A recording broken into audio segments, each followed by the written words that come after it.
Hello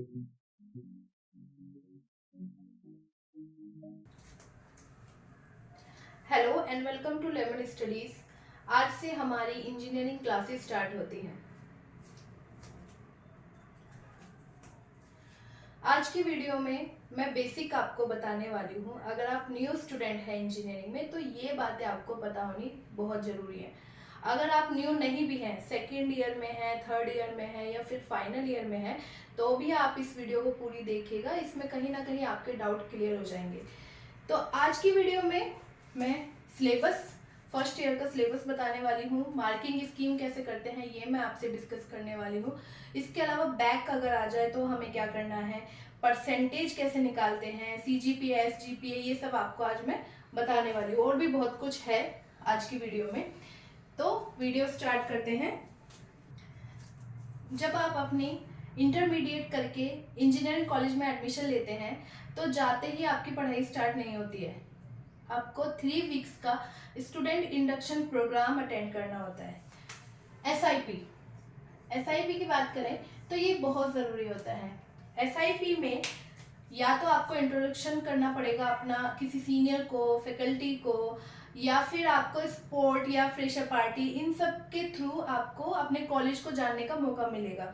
ये ragging नहीं है, इंट्रोडक्शन एक रैगिंग बिल्कुल भी नहीं है। इंट्रोडक्शन बहुत ज़रूरी है ताकि आपका कम्युनिकेशन बेटर हो सके आपके सीनियर के साथ, आपके फैकल्टी के साथ। इंस्टीट्यूट में ये बहुत ज़रूरी है ताकि आप इंस्टीट्यूट के जितने भी रूल्स हैं या फिर वहाँ के कल्चर को अच्छी तरह जान पाए।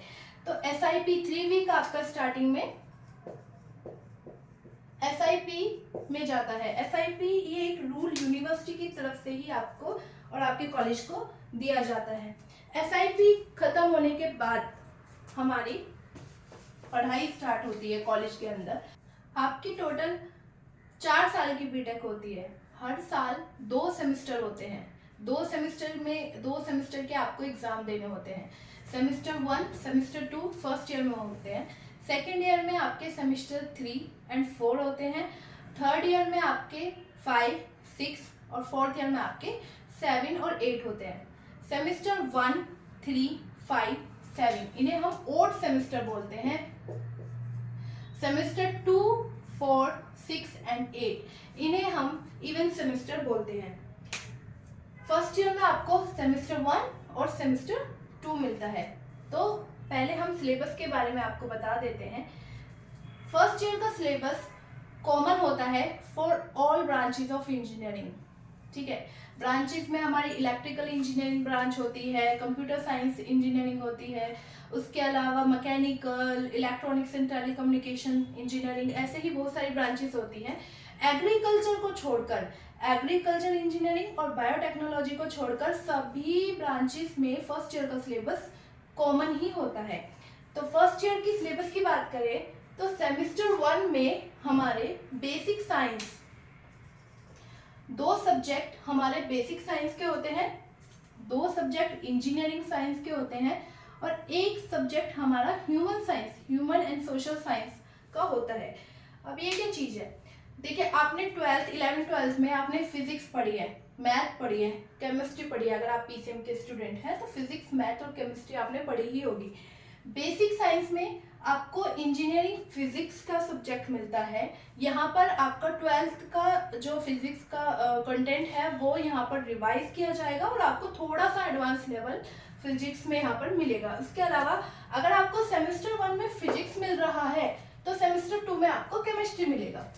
ठीक है, इस तरह से आपका फिजिक्स और केमिस्ट्री का रिवीजन फर्स्ट ईयर में होगा। ऐसे ही इंजीनियरिंग मैथ आपको सेमेस्टर 1 में मिलेगा तो इंजीनियरिंग मैथ 2 आपको सेमेस्टर 2 में मिलेगा।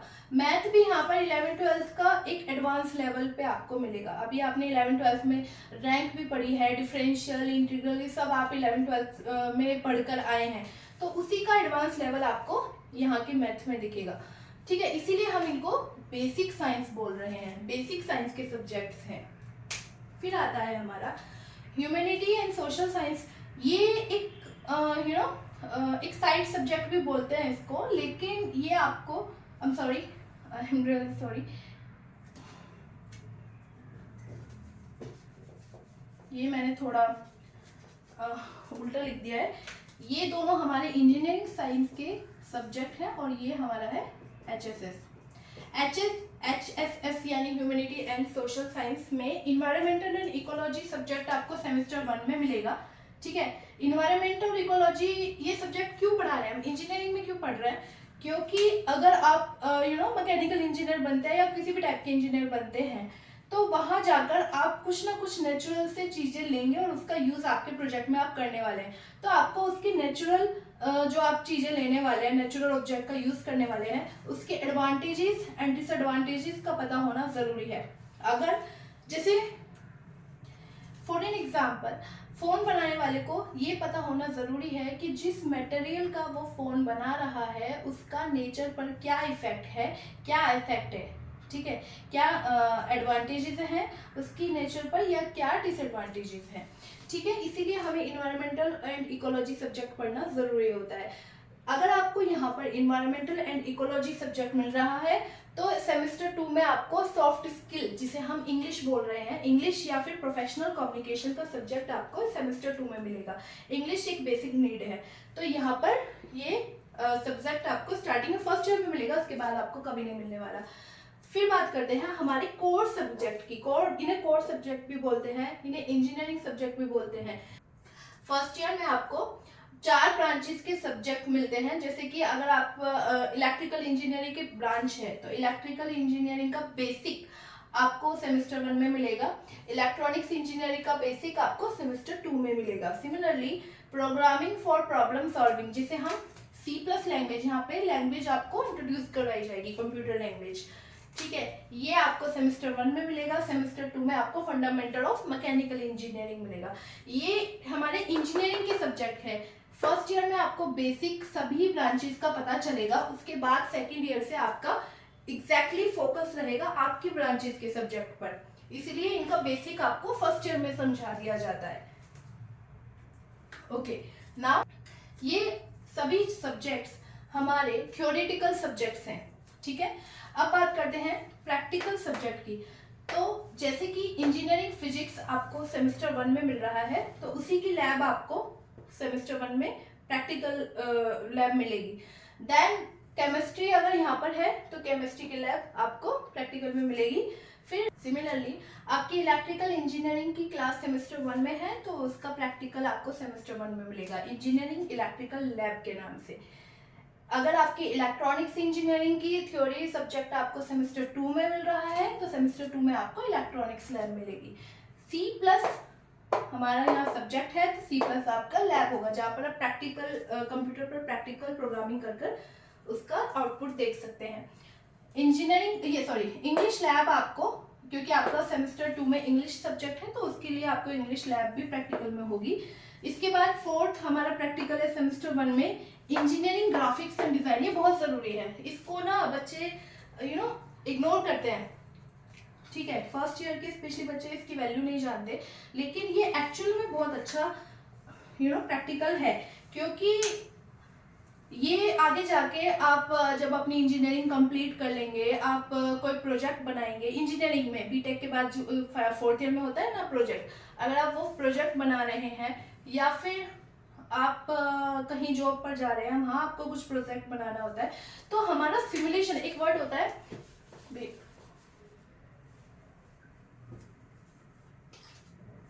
सिमुलेशन,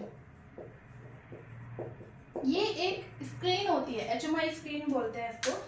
ये एक स्क्रीन होती है जहां पर हमारा 3D व्यू हम देख सकते हैं अपने प्रोजेक्ट का, ताकि अगर हम उसे प्रैक्टिकली करेंगे तो वो एरर कम दे, तो इसीलिए हम उसको सिमुलेशन पर चलाकर देखते हैं। तो यहाँ सिमुलेशन में 3D हमारा व्यू जाता है किसी भी हमारे प्रोजेक्ट का, या हम जो भी डिवाइस आगे जाके बनाने वाले हैं, तो उसके लिए हमारा इंजीनियरिंग ग्राफिक्स एंड डिजाइन बहुत इंपॉर्टेंट होता है, क्योंकि हमें करेक्ट मेजरमेंट देना सिखाता है 3D में या फिर जो भी सिमुलेशन में व्यू हम लेने वाले हैं। उसके बाद हमारा यहाँ ज़्यादा वर्कशॉप, ये मैकेनिकल इंजीनियरिंग की लैब आप इसको बोल सकते हैं। यहाँ पर आपको बेसिक चीज़ें करना सिखाई जाएगी, जैसे कि यहाँ पर स्मिथी की वर्कशॉप हो सकती है, आपकी कारपेंट्री की वर्कशॉप हो सकती है, वेल्डिंग की वर्कशॉप हो सकती है। उसके बाद हमारा आता है स्पोर्ट्स एंड योगा। ये एक वैल्यू एडिड सब्जेक्ट है, वीएस। वैल्यू एडिड सब्जेक्ट इसलिए है क्योंकि ये एक यूनिवर्सिटी की तरफ से कंपल्सरी बनाया गया है, स्पोर्ट्स एंड योगा। ठीक है, इस तरह से हमारे थ्योरी सब्जेक्ट 5 होते हैं सेमेस्टर 1 में, 5 ही सेमेस्टर 2 में होता है। प्रैक्टिकल सब्जेक्ट 4 होते हैं सेमेस्टर 1 में एंड 5 होते हैं सेमेस्टर 2 में। चलिए, मार्किंग स्कीम की अगर बात करें तो हमारे थ्योरी सब्जेक्ट्स होते हैं, जैसे कि मैंने अभी आपको बताया सिलेबस में प्रैक्टिकल सब्जेक्ट्स होते हैं।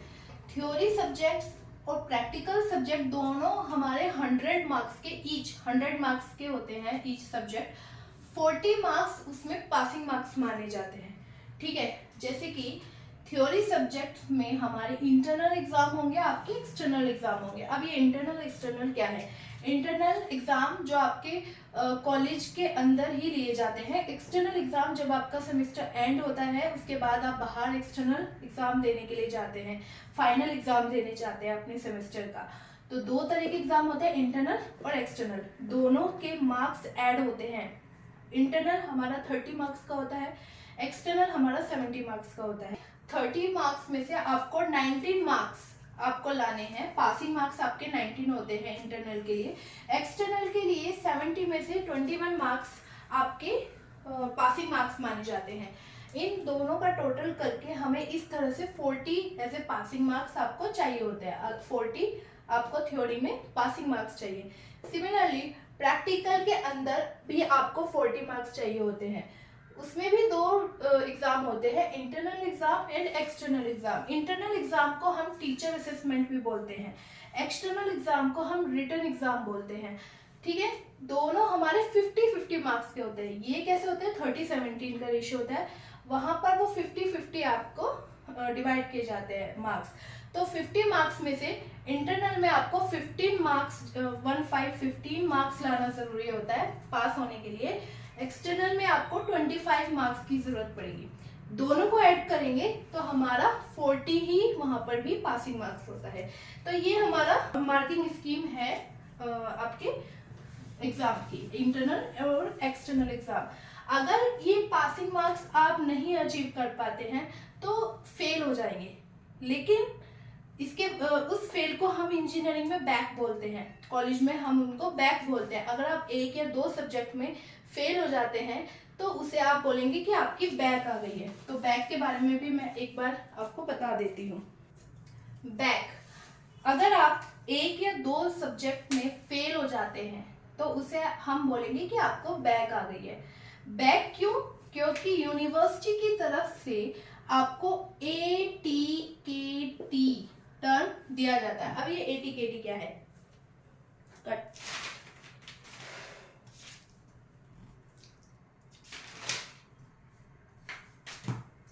ATKT टर्म क्या है? AT allowed to keep term, allowed to keep term.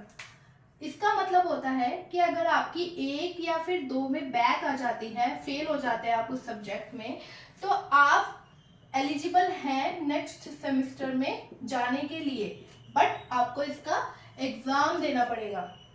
ठीक है, अब ये एग्जाम कैसे देते हैं? मान लीजिए आपकी फर्स्ट सेमेस्टर में बैक आई है तो आप इस सेमेस्टर का एग्जाम आप 3rd सेमेस्टर में देंगे, यानी कि ओड का एग्जाम आप ओड ही सेमेस्टर में देंगे। अगर ओड में बैक आई है तो ओड में ही आपका नेक्स्ट एग्जाम होगा। सिमिलरली अगर आपकी बैक 2nd सेमेस्टर में आ जाती है तो उसका एग्जाम आप 4th सेमेस्टर में आने के बाद देंगे, यानी कि इवन सेमेस्टर की बैक आपको even semester, next even semester में देना पड़ेगा। जैसे कि आपकी 2nd सेमेस्टर में बैक लग जाती है तो आप 3rd सेमेस्टर में उस एग्जाम को नहीं दे सकते हैं, 3rd में उस एग्जाम को नहीं देंगे। 4th सेमेस्टर में जब आप पहुंच जाएंगे, जब जाकर आप 2nd सेमेस्टर के बच्चों के साथ बैठेंगे और उस एग्जाम को देंगे। ठीक है, तो इस तरह से हम बैक का एग्जाम देते हैं। अगर फीस की बात करें तो 1000 रुपीज इसकी बैक की फी होती है। ठीक है, आपको 1000 रुपए एक्स्ट्रा पे करने पड़ेंगे यूनिवर्सिटी को, फिर जाके आप इसका एग्जाम दे पाएंगे। 1 से 2 में सब्जेक्ट में फेल होते हैं तो बैक आती है। अगर 1 से 2, अगर आप मान लो आपके 5 ही सब्जेक्ट है और 4 में आपकी बैक लग गई, 4 में आप फेल हो गए, तो उसे फिर बैक आना नहीं बोलेंगे, उसे बोलेंगे परमानेंट फेल, आपको सेमेस्टर 1 दोबारा देना पड़ेगा। ठीक है, अभी आपने एग्जाम दिया, ठीक है, आपकी बैक लग गई किसी सब्जेक्ट में, लेकिन आपको लगता है कि मैंने तो बहुत अच्छे से एग्जाम दिया था, फिर मेरी बैक क्यों लग गई, क्यों मैं फेल हो गई इस सब्जेक्ट में। ठीक है, तो आप रीचेकिंग के लिए कॉपी भेज सकते हैं। रीचेकिंग, रीचेकिंग में क्या होता है, रीचेकिंग की टर्म को हम बोलते हैं चेकिंग इवैल्यूएशन। चेकिंग इवैल्यूएशन,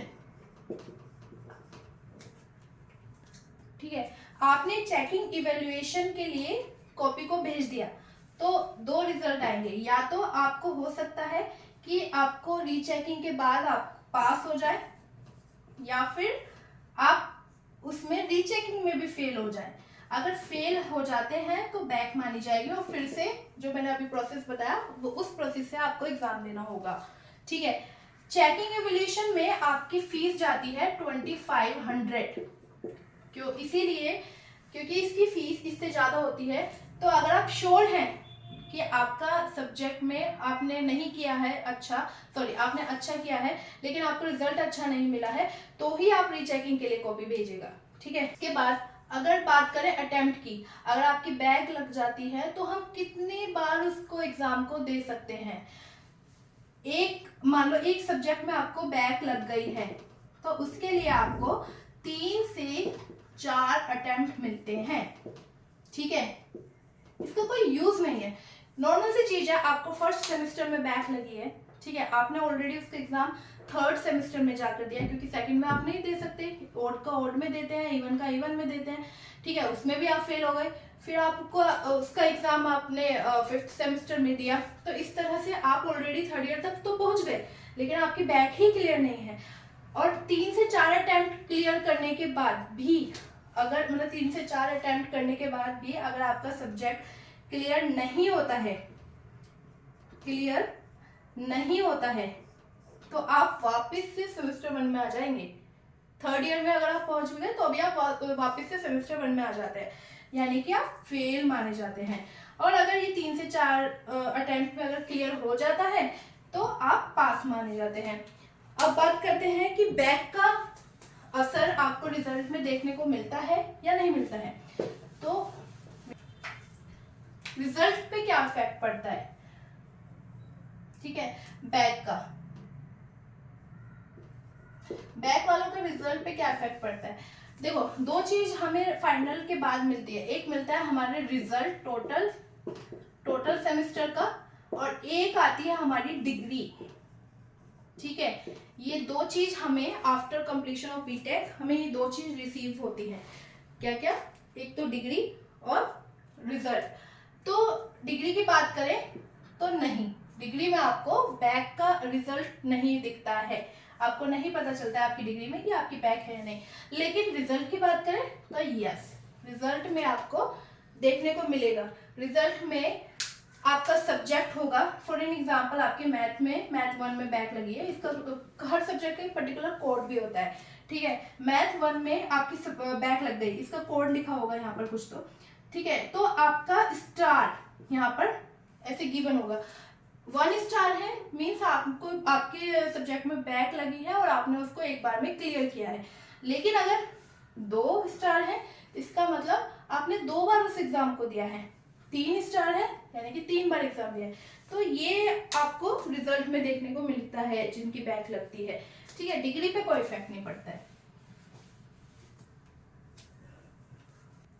इसीलिए कोशिश कीजिएगा कि आपकी बैक ना ही लगे, बैक से तो दूर ही रहो एटलीस्ट, क्योंकि बैक से अगर आप बीटेक कर रहे हैं तो उसका कुछ फायदा नहीं है। तो बेटर है अपनी बैक आने ही मत देना है। उसके लिए कुछ ट्रिक बता देती हूँ आपको।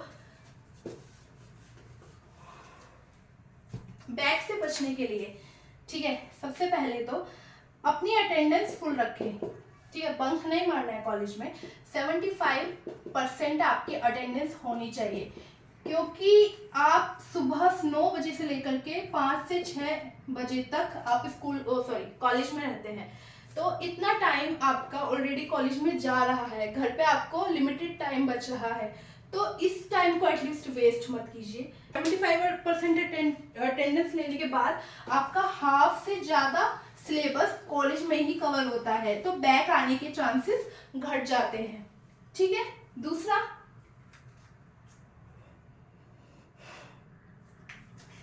3 से 4 घंटे अगर हो सके तो आप डेली पढ़िएगा।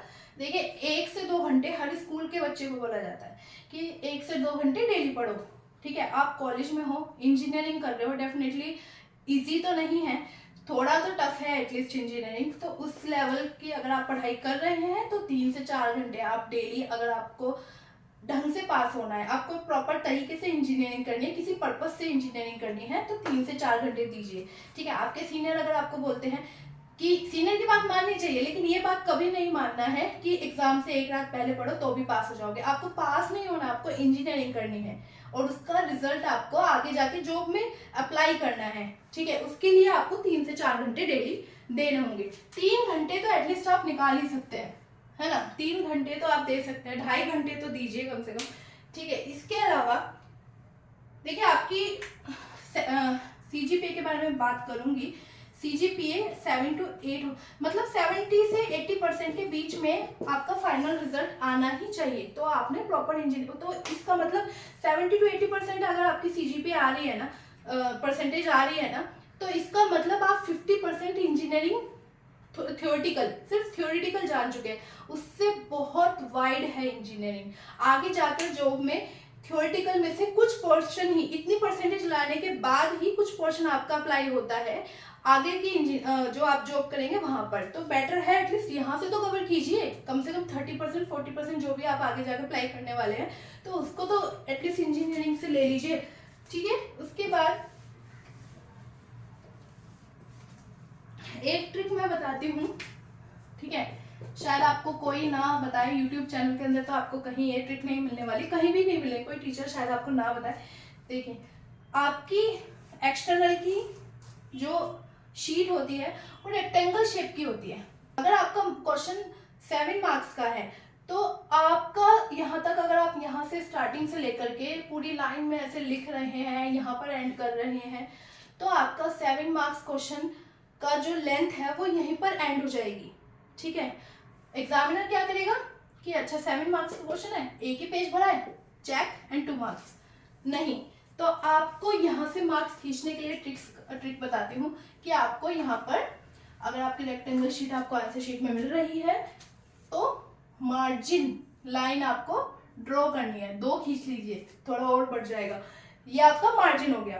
ठीक है, इतना भी नहीं करना है, आधा, ऐसा नहीं, थोड़ा सा मार्जिन आप कीजिए।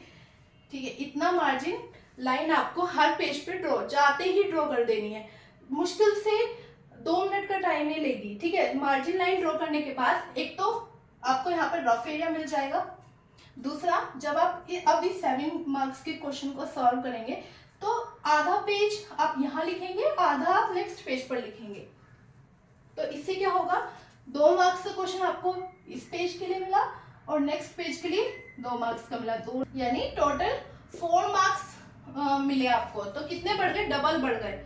ठीक है, ऐसे मार्क्स खींचे जाते हैं आंसर शीट से।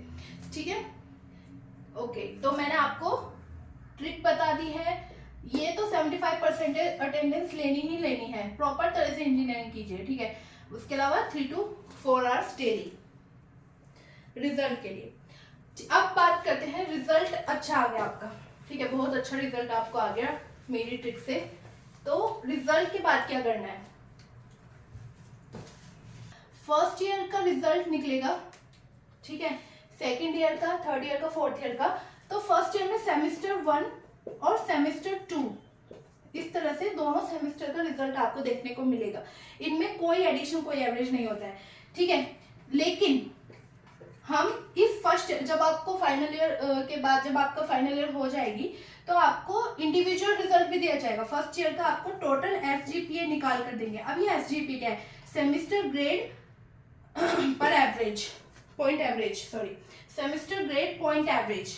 ठीक है, सेकेंड ईयर का भी आपको एसजीपीए ए मिलता है। ऐसे आपको फर्स्ट ईयर का SGPA मिल गया, सेकेंड ईयर का SGPA मिल गया, थर्ड ईयर का SGPA मिल गया, फोर्थ ईयर का। आपको सेमेस्टर भी इंडिविजुअल दिखेंगे उसमें रिजल्ट में। सेमेस्टर 1 का रिजल्ट मिलेगा, सेमेस्टर 2 का रिजल्ट मिलेगा, सेमेस्टर 3 एंड 4 का, 5 और 6 का, 7 और 8 का। इस तरह से सेमेस्टर के रिजल्ट आपको ईयर के रिजल्ट में देखने को मिलेंगे। लास्ट में आपको SGPA देखने को मिलेगा, ठीक है। परसेंटेज भी दिखेगी, परसेंटेज नहीं भी दिखती है तो SGPA की हेल्प से आप परसेंटेज निकाल भी सकते हैं, या फिर परसेंटेज की हेल्प से SGPA भी निकाल सकते हैं। तो इसका एक सिंपल सा फॉर्मूला है। देखिए, अगर आपको SGPA निकालना है, अगर क्या तरीका है, क्या SGPA क्या है, परसेंटेज से इसका क्या रिलेशन है, तो ये रिलेशन है। परसेंटेज जो भी आपकी निकल के आएगी डिवाइड बाई 10 प्लस 0.75, ये एक फॉर्मूला है जिसकी हेल्प से हम SGPA निकालते हैं। सिमिलरली SGPA गिवन है तो आप परसेंटेज निकाल सकते हैं, ठीक है। अब ये फर्स्ट ईयर से second year, third year, fourth year से हम कुछ परसेंटेज लेते हैं, उन सबका एवरेज निकाल के फाइनल ईयर का रिजल्ट देते हैं। जैसे फर्स्ट ईयर में आपके जितनी परसेंटेज आई, SGPA आपको गिवन होगा, आप परसेंटेज निकाल सकते हैं। लेट्स से 70% आई, ठीक है, उसका 25% फर्स्ट ईयर से लेंगे। सेकेंड ईयर में जो भी आपका परसेंटेज आएगी, जो भी उसका 50% लेंगे। थर्ड ईयर में जो भी परसेंटेज आएगी उसका 75% लेंगे, एंड फोर्थ ईयर में जो भी परसेंटेज आएगी उसका 100%। इन सब का एवरेज निकाल के जो हमारी परसेंटेज आएगी वो हमारी फाइनल परसेंटेज होगी। 25% फर्स्ट ईयर से ले लिया, 50% सेकेंड ईयर से ले लिया, थर्ड ईयर से हमने 75% ले लिया, और फोर्थ ईयर से हमने 100% लिया। इन सब का एवरेज निकालने के बाद जो हमारी परसेंटेज आएगी वो हमारी फाइनल परसेंटेज ऑफ बीटेक होती है, ठीक है। इस तरह से रिजल्ट निकलता है। परसेंटेज आ गई। अब तुम फॉर्म भरोगे गेट के या किसी भी कॉम्पिटिटिव एग्जाम के या आगे जॉब के लिए भी CGPA मांगते हैं। CGPA फॉर्म में आपको रिजल्ट मांगते हैं, तो CGPA कुछ नहीं होता है। CGPA जैसे मैंने SGPA का फॉर्मूला बताया, CGPA का फॉर्मूला है परसेंटेज डिवाइड बाई 10, जो भी परसेंटेज है डिवाइड बाई, जैसे फॉर एग्जाम्पल आपकी लेट्स सी 79% है, तो 79 डिवाइड बाई 10 इक्वल टू 7.9 आपका CGPA हो जाता है, ठीक है। इस तरह से CGPA निकालते हैं, रिजल्ट निकालते हैं। एक और चीज, अगर आपको रिजल्ट में देखने को मिलेगा हैश, ऑनलाइन में ज्यादा दिखता है, वैसे फाइनल ईयर के बाद आपको टोटल रिजल्ट मिलता ही मिलता है। ऑनलाइन के रिजल्ट में मोस्टली कुछ स्टूडेंट को हैश दिखने को मिलता है, जैसे सब्जेक्ट है मैथ, ठीक है, इंग्लिश के नंबर हैं, इलेक्ट्रॉनिक्स के नंबर है, इलेक्ट्रिकल के नंबर है, मैथ के आगे आपको हैश दिख रहा है, तो पैनिक नहीं होना है। हैश फेल नहीं होता है, हैश का मतलब है result is going to be upload. अभी कुछ रीजन से आपका रिजल्ट अपलोड नहीं हुआ है, मतलब या तो टाइम लेगा अपलोड होने के लिए, नहीं तो कुछ ना कुछ तो मतलब रीजन है, वो खुद सॉल्व करके देंगे, आपको कुछ नहीं करना है, ठीक है। अगर आपका आप सेमेस्टर 2 में आ गए हैं, अगर सेमेस्टर 2 के एग्जाम से पहले भी ये हैश नहीं जा रहा है, अगर इसका यहाँ पर रिजल्ट अपडेट नहीं हो रहा है, तब आप यूनिवर्सिटी से कांटेक्ट करिएगा। वैसे ऐसा होता नहीं है, वो ऑलरेडी अपलोड कर देते हैं, ठीक है। तो आज की वीडियो में मैंने आपको बताया सिलेबस के बारे में, मार्किंग स्कीम, कुछ ट्रिक्स भी बताई हैं, और रिजल्ट के बारे में बताया है, बैक के बारे में बताया है, ठीक है। तो मुझे लगता है इतना काफ़ी है। फिर भी अगर कोई आपको डाउट है या फिर आप कुछ एक्स्ट्रा पूछना चाहते हैं, तो हमारी मेल आईडी है lemonstudies6@gmail.com। इस मेल आईडी पर आप क्वेश्चन भेज सकते हैं, उसका आंसर आपको मेल के थ्रू भी मिल जाएगा, अदरवाइज आप कमेंट कर भी क्वेश्चन पूछ सकते हैं, आपके लिए इजी होगा, ठीक है। आज के लिए इतना, नेक्स्ट वीडियो में मिलते हैं इंजीनियरिंग लेक्चर के साथ। Thank you.